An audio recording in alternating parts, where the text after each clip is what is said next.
Hello mga students! Ito na po ang isa pang episode sa ating series ng Lessons in Rock at tayo ay nasa Chapter 7 na.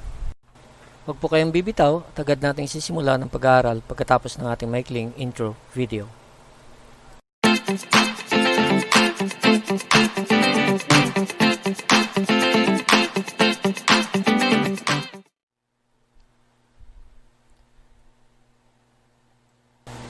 Okay, so nandito na tayo sa Chapter 7 ng ating Lessons in Rock.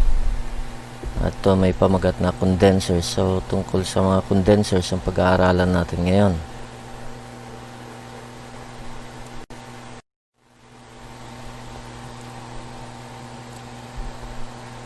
Pagkatapos pag-aralan ng chapter na to, maaari mo nang maintindihan at check ang floating head pressure, malaman ang 5 sanhi ng high head pressure, ipaliwanag ang mga paraan ng pagkontrol ng head pressure, maintindihan ang gamit at setting ng safety controls, ipaliwanag ang water-cooled systems, makilala ang mga uri ng water cooling towers.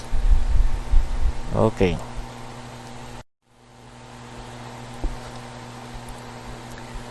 Ano man ang laki ng condenser, lahat ng ito ay nagtatapon ng init na nakuha mula sa evaporator. Ang ilang condensers ay gumagamit ng ambient air o hangin sa paligid para magpalamig. Katulad ng mga yan, ambient ang ginagamit niyan.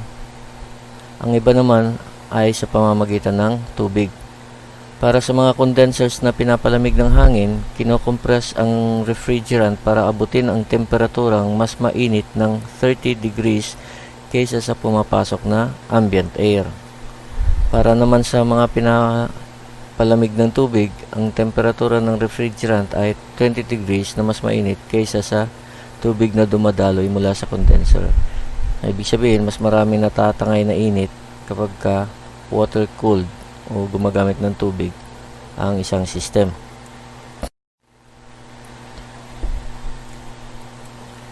Mas malaki naman ang mga condenser na pang-commercial na gamit at ginagamitan ito ng maraming fan para makapagbuga ng sapat na hangin. Ang kaibahan lamang sa residential condensers kumpara sa commercial ay industrial ay ang laki o sukat, pero pareho lang ang trabaho nila. Tulad nyan, ito malaki na, ito malaki rin, pero baka mas malaki pa nga ito eh.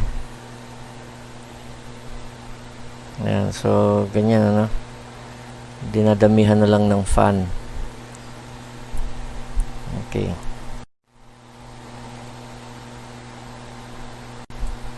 Minamantinin ng condenser ang saturated condensing temperature na 30 degrees na mas mataas kaysa sa ambient na pumapasok o binubuga rito, kaya sumasabay ito o floats ayon sa ambient temperature.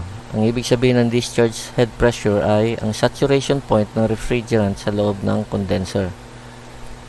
So ito, tulad niyan, 70 degrees ang ambient niya, kinakailangan 30 degrees na mas mataas yung saturating point sa loob.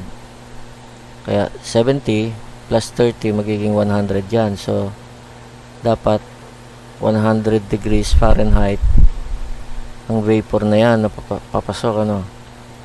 Yan. So dapat ang pressure mo na mababasa mo sa gauge sa R134A ay 124 psig para makuha mo yung temperature na yan. Okay?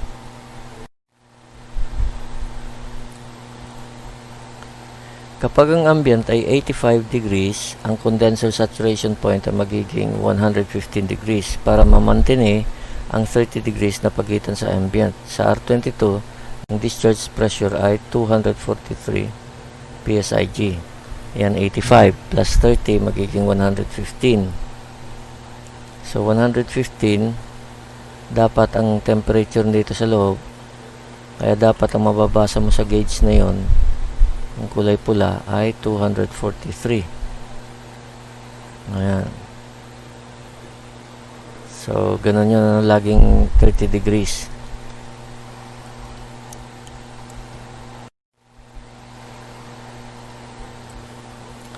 Kaya mo bang alamin ang ambient temperature kung ang high pressure gauge mo ay kababasahan ng 226 PSIG? Ayan. Yan ang gauge mo, 226 PSIG. So kung titingnan mo dito, ang temperature mo sa loob ng refrigerant ay 110. 110. So dapat ang ambient mo ay 30 degrees lesser, ang mas mababa. So ang answer ay 80.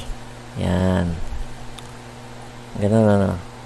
So dapat katugma niyan yung pag kinuha mo yung temperature ng hangin, ito makukuha mo. Ibig sabihin ayos yung system.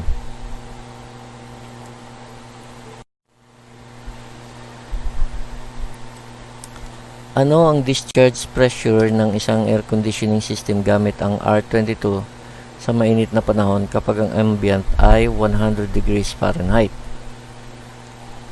So, ang ambient 100 degrees plus 30, dapat ay 130 ang pressure nito, ang temperature ng ng refrigerant. So ano dapat ang pressure mo sa PSIG? Ayan, 130, 297. Yun, dapat yun ang mabasa mo rito. Ayan.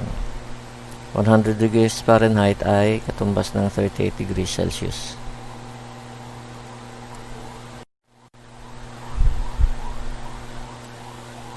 Ang mga tinatawag na high efficiency o oversized na evaporators ay may TD na mas mababa, nasa mga 20 degrees lang.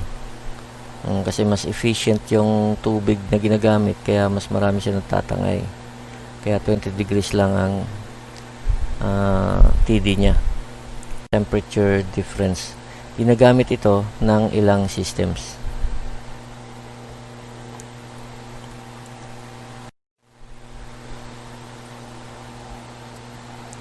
Mainam na ambient temperature ay 70 degrees, 21 degrees Celsius. Dahil magiging 100 degrees ang Fahrenheit ang saturation point sa loob ng condenser. Ito ang pinakamainam na discharge pressure sa kahit anong refrigerant. Kung sobrang init o sobrang lamig ng ambient, nagdudulot ito ng problema. Ayan. Pero nag-float naman siya kasi hindi mo naman laging 21 degrees ang sukat ng ambient eh. Bibihira lang ang 21 degrees dito sa atin. Napakainit ng lugar natin, kaya nag-float siya. Ibabase mo talaga sa kung ano yung ambient sa paligid mo. Ganon din ang charging mo, na maabot mo yung 30 degrees na mas mainit kaysa sa ambient. Ideal lang ito, pero hindi laging totoong ganito ang nakukuha natin na ambient temperature.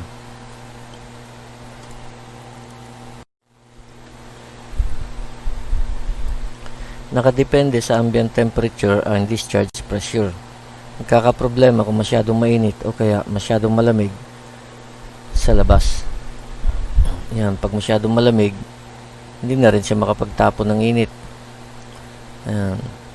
Pag masyado namang mainit, wala rin siya matatapon ng init. Ayan. Ito talagang ideal. Ayan.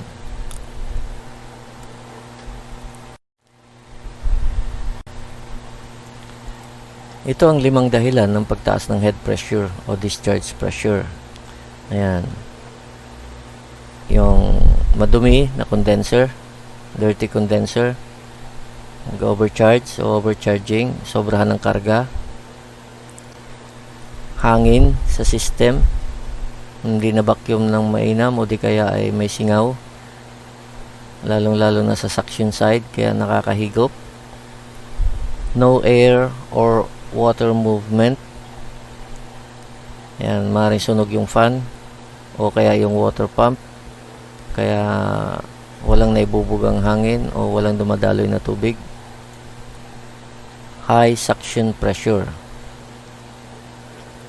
Yan, suction and discharge pressure travel together. So, ito yung 5 dahilan ng pagtaas ng head pressure o discharge pressure at tatalakayin natin yan isa-isa.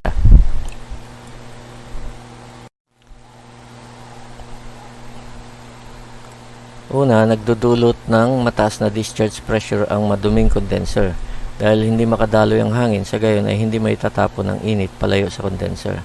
Ayan, kahit na anong buga nito, anong higop nito, no? Kung puno na ng dumi dito dahil sa kakahigop niya, siyempre nasasabay din na higop yung mga dumi, alikabok, ano pa mga insekto dyan, mga dahon-dahon.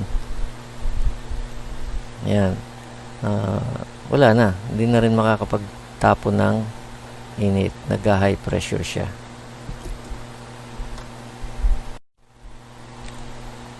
Kalawa, pinatataas din ng ang pressure ng overcharging dahil mas malaki na ang inuukap pang tubo ng refrigerant na naging liquid, kaya lumiliit na ang espasyo para mag-condense ang vapor. Tulad niya, tingnan nyo, liquid na ito, halos kalahati na ng condenser ang okupado ng liquid na refrigerant. So kukunti na lang yung working capacity nung iyong condenser kasi maliit na yung espasyo para siya mag-condense. Nagbabak na siya, yung back out o ang tawag doon. Bumabalik na siya. Nagbaback up na siya doon sa condenser, yung liquid. Kaya lumiliit yung espasyo. Ayun, iinit siya ngayon.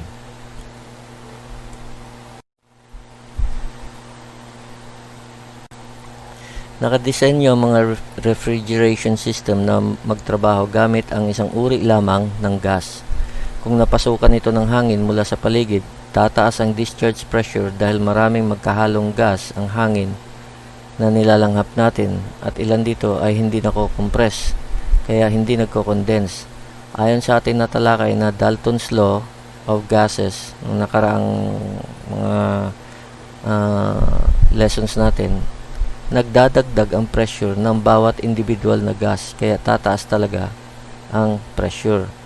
Nilalanghap natin, hindi lang naman oxygen yan eh. May konting hydrogen yan, may konting nitrogen, carbon dioxide. So marami nagkakahalo-halo system, tataas talaga ang pressure.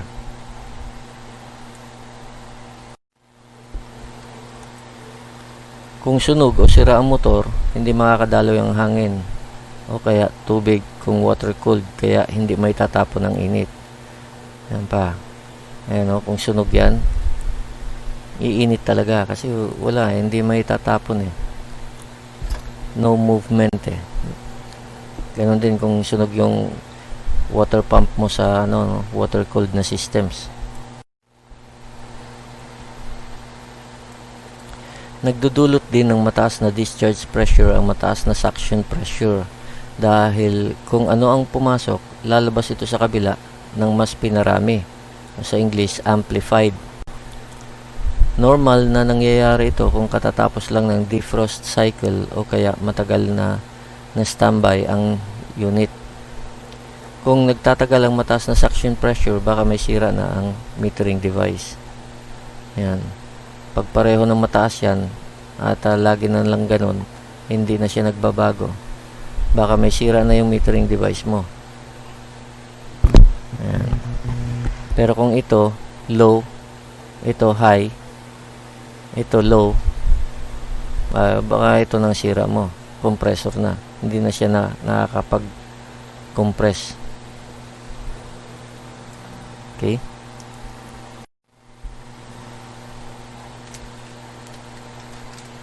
Madalas na nangyayari ang sobrang taas ng discharge pressure, kung kaya malimit na ginagamitan ang mga unit ng high pressure safety control o tinatawag ding high pressure cutout switch. Sineset ito sa mas mataas ng konti na temperatura sa ambient temperature sa lugar ng unit. Ang example ay nagpapakita ng mainit na panahon na 110 degrees Fahrenheit o 43 degrees Celsius. Tataasan mo ang setting ng cutout switch sa mga 30 degrees. Ayan. Ambient mo ay 110 plus 30 magiging 140. Pwede na yan dyan. Or para mas may extra room pa, pwede mong gawing 150 ang setting. Pag inabot na niya yung 150 na yon, yan, setting mo, papatay na niya yung unit. Yan. Ngayon, kung manual reset yan, pupuntahan mo itong ano na to, itong switch na to, at i-reset mo yon. Meron din namang iba, automatic reset. Automatic siya mag-on pagka bumaba na yung pressure.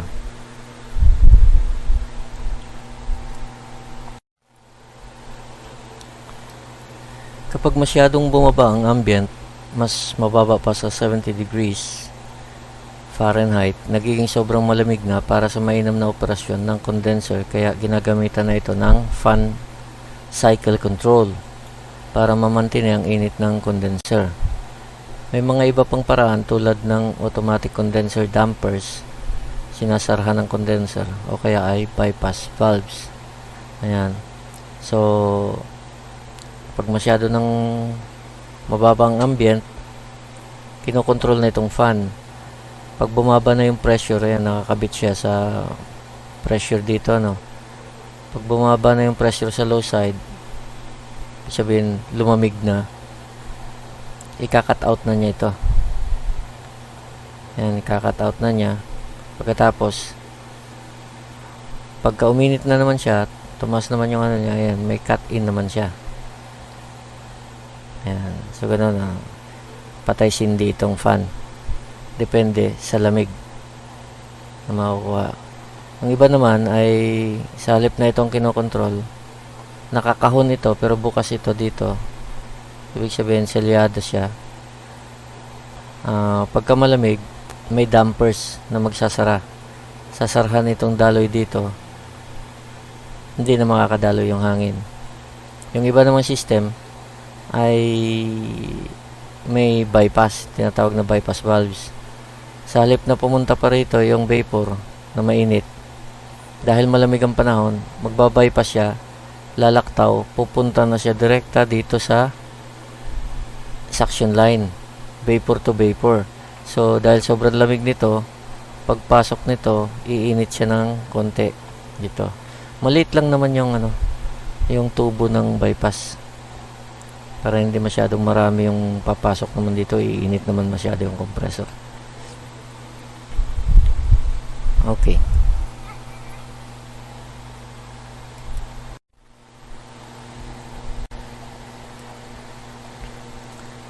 Pangkaraniwan naman sa mga commercial at industrial na mga units ang water-cooled. Salungat sa daloy ng refrigerant ang daloy ng tubig at tinatawag itong counterflow method. Mahalagang tandaan ng technician ito kasi kapag nabaliktad ito at naging parehong direksyon ng daloy, kaunting init lang maalis at mag-high pressure. Yan. So kung ang daloy ng tubig ay papunta rito, ang daloy naman ng hot gas ay papunta rito, kabila. Dito yung tubig, papunta ron. Ang daloy naman ng gas ay pasalungat. Pag ganun. Yan, ganun din to, no? Okay. Ang tawag dyan ay counterflow method.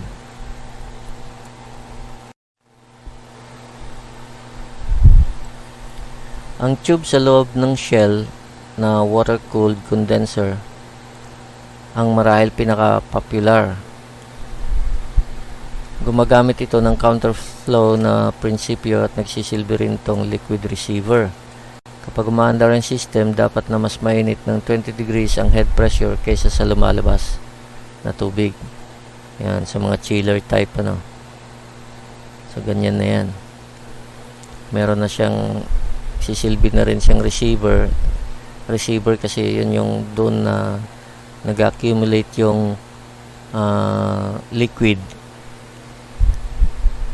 refrigerant, kaya yan, may liquid line siya palabas.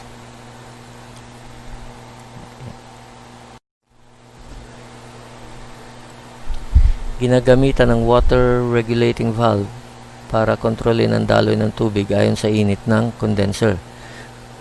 Kung mainit, ay mas maraming tubig ang padadaluyin ng regulator, at kung malamig naman, ay kaunti o walang padadaluyin. Yan.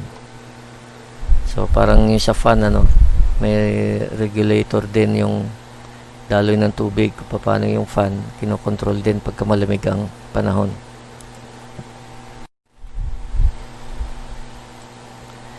Karaniwan ang nakalagay ang water regulating valve sa supply ng tubig bago pumasok ng condenser. Kung ang compressor mismo ang water cooled, nakalagay ito sa daloy ng tubig bago pumasok ng compressor. Kinokontrol nito ang daloy base sa discharge temperature. Kung marumi ang condenser, kinakalawang na, magbubukas ng todo ang regulating valve pero hindi bababa ang head pressure. Ayun. Hindi bababa ang head pressure, bukas na yung water regulating valve mo, ibig sabihin panahon na para maglinis ka ng condenser. Ayan. Kung hindi itong compressor ang water cooled, dito siya nakalagay bago pumasok, pero kung kasamang compressor sa water cooled, dito siya bago pumasok ng compressor. Ayan, mahalagang tandaan yan ng mga technicians. Gumagamit ang mga commercial at industrial na mga systems ng cooling towers para palamigin ang mainit na tubig para magamit itong muli. Kung kulang na ang tubig, dinadagdagan naman ito ng make-up water supply. Yan, cooling towers, hinihigop yung hangin palabas, dito pumapasok yung hangin. Ang pagdaloy naman ay pa-spray ng tubig, kaya droplets. Ganyan yung cooling tower. Water pump, hinihigop niya at tinatapon papasok ng condenser, tapos lalabas papunta ron. Okay.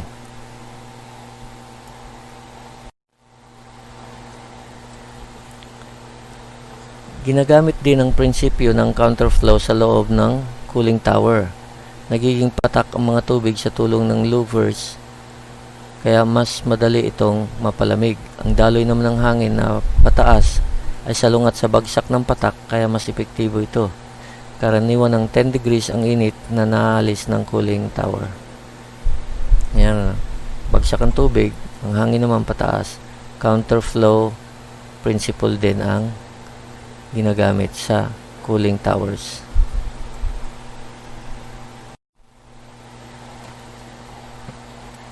Ito ang isa pang uri ng cooling tower. Ayan, may butas itong catch pan na ito.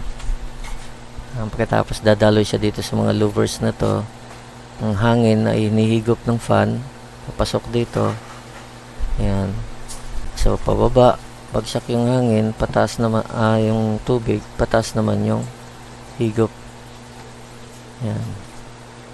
So ganyan, kung 85 degrees ang pasok ng tubig, asahan mong 75 degrees ang lalabas na tubig, kasi karaniwan ng 10 degrees ang naalis sa mga cooling tower.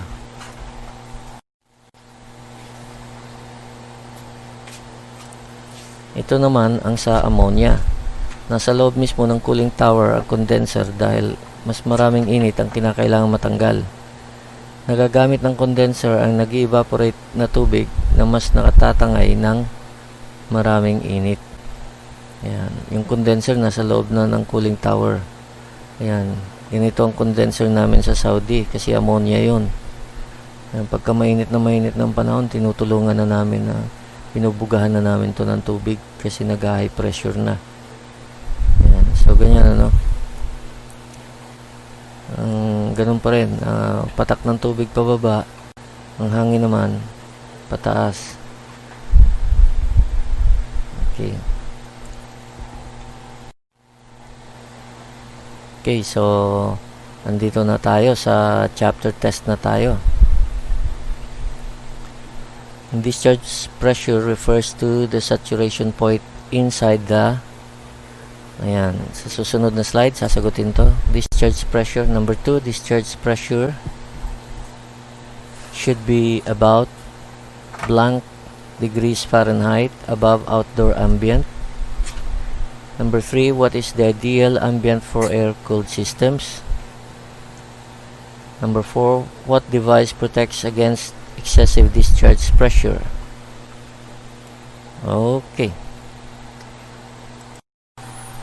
Okay, so ito na yung mga sagot, ano?